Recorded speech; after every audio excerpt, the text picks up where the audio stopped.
अब आओ इन निजामुद्दीन सहालवी के नामे पाक का जो बरकतें मिली उसका थोड़ा सा हिस्सा। 5 साल की उम्र हुई, पढ़ाई शुरू हुई, तालीमी सिलसिला। इनके वालिद माजिद काश्तकार, थोड़ी सी जमीन थी, गरीब थे बेचारे, काश्तकारी करें, हल चलावें, जोते बोवें, कुछ कमाई हो जाए उससे घर चल। गरीब खानदान। खुद फरमाते हैं हजरत के गुर्बत का ये आलम था कि साल में 1 जोड़ा कपड़ा बनता, वो भी कॉटन का। और आज हमारे नौजवान हर हफ्ते नया जोड़ा, हर 15 दिन पे नया जोड़ा, उसके बाद भी रोते हैं, सारी तकलीफ हमको कुछ मिलता नहीं, कुछ मिलता नहीं। शिकायत है एकदम। साल में 1 जोड़ा कपड़ा, 1 जोड़ी चप्पल, वो भी सादी सी। कहते हैं कि जब अपने गांव के मदरसे में कुछ दिन तक पढ़ा तो हमारे गांव से 5 से 6 किलोमीटर दूर बसदेला के दारुल उलूम में मेरा दाखिला हुआ। वहां हजरत मौलाना काजिम अली साहब और मौलाना सखावत अली जो इन्हीं के गांव थे, ये भी हमदर्द से साथी। कहते हैं जब वहां पढ़ना शुरू किया तो तकरीबन 5 साल तक पढ़ते रहे। कैसे पढ़े जानते हैं? आज तो हमारे बच्चों को यहां से सड़क पे जाना होता, यहां से अगर गरीब नवाज चौक जाओ, यहां से अगर नाके पे जाना हो, बगैर बाइक के नहीं, बाइक नहीं तो सड़क पे जाके यहां से ऊंचे तक जाना हो तो बगैर रिक्शे से नहीं। और बसदेला से हजरत का घर 5 से 6 किलोमीटर। और आज से 94 साल पहले का वो गांव और देहात, सड़क भी नहीं थी, कच्ची पगडंडियां थी, धूल से अटी रही। और ये 5 से 6 किलोमीटर का जो फासला था, साइकिल की क्या बात, कभी कभी पैर में चप्पल भी ना हो, पैदल बरसों तक अपने घर से 5 से 6 किलोमीटर ये जाता, वहां से पैदल वापस आता। और जरा सोचे, इतनी दूर पढ़ने जा रहे हैं, उम्र कितनी है? 15 साल। 15 साल की उम्र में ये जा रहे हैं। अब जब पैदल जाते, कहते हैं कि सुबह जब हम घर से निकलते तो जो कुछ सबक होता, ये पूरे रास्ते मैं अपना याद किया हुआ आमोख्ता मौलाना सखावत अली को सुनाता था। पूरा सफर सबक सुनाते हुए जाता। और जब शाम में हम वापस आते तो शाम में वो वहां से वापसी में पूरा सफर वो सुनाते हुए। मियां इल्म व्हाट्सएप चला के नहीं आता, फेसबुक से इल्म नहीं आता। संदल तब महकता है जब जमीन पे घिसा जाए, मेहंदी तब रंग लाती है जब पत्थर से पिसाई होती। इल्म दीन की खुशबू और इल्म दीन की लज्जत उस वक्त आती है कि मेरे नबी ने कहा, दीन गरीबों से चला है, गरीबों तक पहुंच जाए। इल्म गरीबों से चला है। इल्म दीन के लिए आप चाहते हैं एसी एसी कमरे में बैठकर इल्म आ जाए? हमारे बाप की खेती है, इल्म दीन है, इल्म दीन। और इस इल्म दीन के लिए जब तक मेहनत, मशक्कत और पसीना न बहाओगे, उस वक्त तक इल्म दीन की कुनह तक पहुंच नहीं सकते। 15 साल की उम्र में पैदल जा रहे हैं, 5 से 6 किलोमीटर पैदल आ रहे हैं। और उस वक्त भी खेल कूद नहीं, दीन की बात। आज उनके मुरीदों को भी हम कहें, इस पर मत गुरूर करो, अरे हम तो सूफी साहिब के मुरीद हैं, खाली बड़े बड़े बेहतरीन जुब्बे मेरे जैसा पहन के, ऐसी टोपी पहन के नहीं इल्म आता। इल्म के लिए पिता पानी करना पड़ता है, तब इल्म दीन आता है। हजरत आज लोग 2-4 किताब पढ़ के समझते हैं हम बहुत बड़े अल्लामा हो गए, सुबह से शाम तक। ऐसे ही इस आजादी के लिए, इस मुल्क की तकसीम के वक्त हमारे महाराष्ट्र में तो फिर भी बड़ा अमन था। दिल्ली से पूछो, घर से निकल मौलाना काजिम अली साहब, सूफी निजामुद्दीन अपने साथियों बस्ती के में दीन का शौक लेकर, जान हथेली पे लेकर दुनिया तो उस वक्त वहां जलवागर एक थे शारह बुखारी हजरत अल्लामा गुलाम जिलानी मेरठी तुम्मा अलीगढ़ी, इमामुन नहव यादगारे सदर शरीयत के दस्तरखान नेमत से फैज़याब होकर उन्होंने जो इल्मी किताबें लिखी, आज जो उनका इल्मी यादगार आज जो बाकी है, वही देखो तो पता चलता है कि इमामुल नहव क्या थे। वो उस्ताद और दूसरे रईसुल अत्किया हजरत अल्लामा मौलाना मुफ्ती हाजी मुबीनुद्दीन अमरोहवी फारूकी अलैहि रहमत व रिदवान। अफसोस इसका है आज हमारी कौम के लोग इन बुजुर्गों के नाम ही से वाकिफ हैं। माफ करना, हम वाकिफ नहीं इन बुजुर्गों के नाम। हो सकता है यहाँ अक्सर लोगों ने पहली बार नाम सुना मुबीनुद्दीन अमरोहवी का। ये वो हाजी साहब हैं जो उलमा की जमात में हाजी साहब के नाम से जाने जाते हैं। और सरकार मुफ्ती आजम हिंद एक बार नहीं 50 बार ये कह चुके थे कि जिसे जिंदा वली देखना हो हाजी मुबीनुद्दीन को देख। ये मुफ्ती आजम ने कहा था, ये हमारा लगाया नारा नहीं। लेकिन आज हमारी जमात के अच्छों को नहीं पता कि हाजी मुबीनुद्दीन क्या है।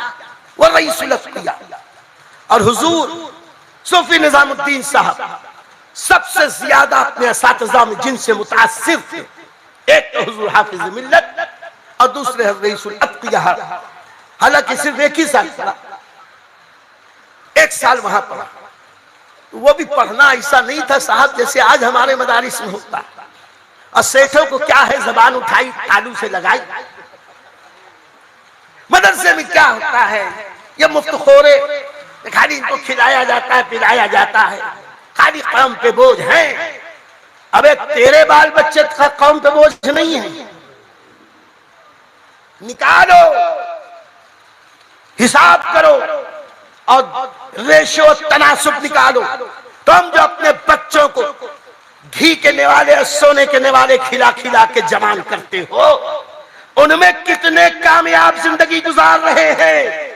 अब मदरसों की टूटी चटाई पर बैठकर इन मदरसों के फारिगीन में से कितने फीसद कामयाब जिंदगी गुजार रहे हैं, निकाल लो हिसाब। और नहीं निकालना आता तो अब हमारे पास हम बताओ। तुम्हारी जबान पर ताले न लगाए तो अजीजी नाम ना। मदरसों के बारे में, मदरसे में तो सूखी दाल भी सादी दाल मिलती है, वो तो ऐसा खिलाते हैं, वो तो ऐसा पिलाते हैं। हमें चंदा देने की बारी आती है तो तुमको मंदा लगता है। जब चंदा मांगो तो मंदी है मंदी है मंदी है। खाली रमजान में और कभी कुछ बात आ जाए, अपने आन की अपने नाक की बात आए, अपने बिटिया की शादी हो, खतना हो, उनका बर्थडे हो तो लाखों उड़ावो, कोई न तुम्हारा गरीबान पकड़े। और मदरसे में अगर कुछ खर्चा कर दो, ये मौलवी लोग जबरदस्ती का खर्चा करते हैं। क्यों इतना करते हैं? और फिर अगर मौलवी की दावत हो जाए, अच्छा खिला दिया जाए, अच्छा पिला, अल्लाह खिलाता है, तुम्हारी औकात क्या है कि तुम खिलाओ? कौन बगैर खुदा के दिए रिस्क खाता है? और हमारे आकाए नेमत मुर्शिदे आजम हुजूर मुफ्ती आजम ने कहा, उन्होंने तो ऐलान कर दिया, या रसूल अल्लाह, खाते हैं तेरे दर का, पीते हैं तेरे दर से, खाते हैं तेरे दर का, पीते हैं तेरे दर से, दाना है तेरा दाना, पानी है तेरा पानी, दाना है तेरा दाना। हम तो अपने नबी का दिया खाते हैं, तो क्या तेरी औकात क्या के खिलाए? अबे तू जब तक खुदा न खिलाए तो तू एक खतरा अपने हलक से नीचे उतार सके। मौलवियों का बहुत दिखता है, ये खाता है, वो खाता है, ये खाता है, वो खाता है। दिख गया मौलवी का खाना, दिख गया मौलवी का अच्छा पहनना। अब वो नहीं देखा कि मदरसे में मौलवी ने कैसी जिंदगी गुजारी। वो दाल रोटी, वो सूखी रोटी जिसे तुम्हारी बकरी न खावे, अब वो पतली पतली दाल, इतनी पतली दाल कि उसी से चाहे वजू कर लो चाहे नहा लो। ये खा खा के भी दीन उन्हीं ने बचाया। और नहीं समझ में आया तो आओ मेरठ के मदरसे। यही हुजूर सूफी निजामुद्दीन साहब कहते हैं हमारा दाखिला हो गया, दोपहर और रात का खाना तो मदरसे से मिलता था, सुबह नाश्ता नहीं मिलता। यही हाल जामिअतुल अशरफिया का था, दोपहर और रात का खाना तो मिल जाता था, वो भी जागीर की शक्ल में। सुबह का नाश्ता नहीं मिलता था। मियाँ ये लोग भूखे रहते थे, और भूखे रहते थे। फरमाते हैं कि मेरठ में जब कहीं शादी ब्याह होती तो शादी में मौके पर जो रोटियां बच जाती वो बाद में बाजार में बिकने आती, वो जानवरों के लिए लोग खरीदा करते। सूफी निजामुद्दीन साहब कहते हैं उस वक्त हम गरीब थे, एक जोड़ा कपड़ा। और ऐसे में वो एक बात रह गई, वो जो 5 मील का सफर करते थे, उस 5 मील के सफर के दौरान बसडेला से इनके गांव तक 7 बड़े बड़े नाले थे। उन नालों को पार करते, अब बारिश आती तो वो कीचड़ पानी, उसी कीचड़ पानी में बारिश में वो जाते थे और आते थे, माथे पे बल लगाते थे। ऐसे दीन सीखा है, तब वो सूफी निजामुद्दीन हुए हैं। कहते हैं हम मेरठ में वो रोटियां बाजार से खरीद लाते थे, घर का मदरसे में लाके उसको चूरा बनाते थे, और चूरा बना के सुखा के रख लेते थे, और सुबह पानी में डाल के, चाय में डाल के उसी को घोर के खा के पी के अल्लाह का शुक्र अदा करते। ये नाने शईर है जिसके अंदर फक्रे हैदरी पोशीदा। ये नाने हैदर, ये नाने शईर है, ये जौ की रोटियां हैं, ये सूखी रोटियां हैं, इन्हीं में दीन पोशीदा है। तुम्हारे ढाबों के मुर्गे मुसल्लम में दीन नहीं है, खाली दुनिया ही दुनिया पोशीदा। 1 साल वहां पढ़ा, फिर वहां से उनके मुकद्दर ने यावरी की। अल-जामिअतुल अशरफिया 1948 में आए हुजूर सूफी निजामुद्दीन साहब से मिला। अब 1948 से 1952 तक का जमाना अशरफिया। साथियों के तो मैंने बता ही दिया, असातिज़ा का सुन लो साहब। उस वक्त असातिज़ा उस्ताजुल उलमा, रईसुल मुहद्दिसीन, यादगारे हाफिज, यादगारे सदर शरीयत, पासबाने मसलके आला हज़रत। आज बहुत से नाशिरीन हैं, लेकिन हकीकत में उस दौर से लेके आज तक बिला किसी खौफ लौमतो लाई नाशिरे मसलके आला हुजूर हाफिज़े मिल्लत, हुजूर हाफिज़े मिल्लत, उस्ताजुल कुल फिल कुल। उसके बाद हजरत मौलाना सुलेमान अशरफ साहब अशरफी भागलपुरी, ये भी सदर शरिया के शागिर्द उस्ताद। हजरत मौलाना शमसुद्दीन जाफरी जौनपुरी साहब कानून शरीयत, ये भी हजरत के उस्ताद उसी वक्त वहां। हजरत मौलाना गुलाम जिलानी घोसवी खैरुल अस्किया, यादगार सदर शरीयत, मंतिक़ व फलसफा के इमाम, वो भी वहां उस्ताद। हुजूर अब्दुल मुस्तफा साहब क़िबला आज़म, जो तफहीम के बादशाह, उनके जैसे तफहीमी मलका किसी में नहीं था उस जमाने। हजरत मौलाना अब्दुल रऊफ साहब क़िबला बलिया, जिनका कोई जवाब कल था ना आज, और किस किस का नाम ले किसका छोड़े, ये सब असातिज़ा थे हुजूर खतीबुल बराहीन, और इतनी मेहनत से पढ़ते थे। लेकिन दौरे तालिब इल्मी ही में आज हमारे जैसे लोगों के लिए लम्हे फिक्रिया, हम अल्लामा मौलाना तो कहलाने लगे, लेकिन नमाज रोजे फराइज वाजिबात की पाबंदी अल्लाह खैर बंद। लेकिन हुजूर खतीबुल बराहीन का हाल ये था कि उस जमाने में मौलाना अली अहमद साहब मुबारकपुरी फज्र की नमाज के लिए रोजाना मुतअय्यन थे बच्चों को उठाने के लिए। फज्र के वक्त वो उठाने के लिए आए। वो बयान करते हैं कि पूरे दौरे तालिब इल्मी में मैं सुबह की नमाज के लिए जब मदरसे आता और मदरसे का दरवाजा और गेट खोलता तो तन्हा निजामुद्दीन है जो वजू करके वहां बैठे होते या वजू कर रहे थे। सबको उठाना पड़ता, ये पहले से उठे हुए। तालिब इल्मी के जमाने से ऐसे असातिज़ा के साथ पढ़ा और उसी दौर में सन 1951 में हुजूर मुफ्ती आज़म हिंद से बैत हुए और फिर तो बहुत यार जिंदा सोहबत बाकी। उन्होंने इल्म पढ़ा, पढ़ाया और पढ़ाया भी तो ऐसा पढ़ाया 48 साल तक मुसलसल एक मदरसा तनवीरुल इस्लाम में पढ़ाया। फरागत तो बहुत, रिटायरमेंट बहुत पहले हो गया। रिटायरमेंट के बाद 21 साल तक तनवीरुल इस्लाम में बुखारी शरीफ का दर्स बिना किसी तनख्वाह के दिए 21 साल। और तरीका यह था कि नमाज फज्र के बाद इनके कमरे में तलबा बुखारी शरीफ पढ़ने के लिए आ जाते और 2-2 घंटे बिला तकान बुढ़ापे के आलम बिला नागा 21 साल तक बुखारी खालिसतन लिवजहिल्लाह बगैर किसी तनख्वाह के इन्होंने पढ़ाई।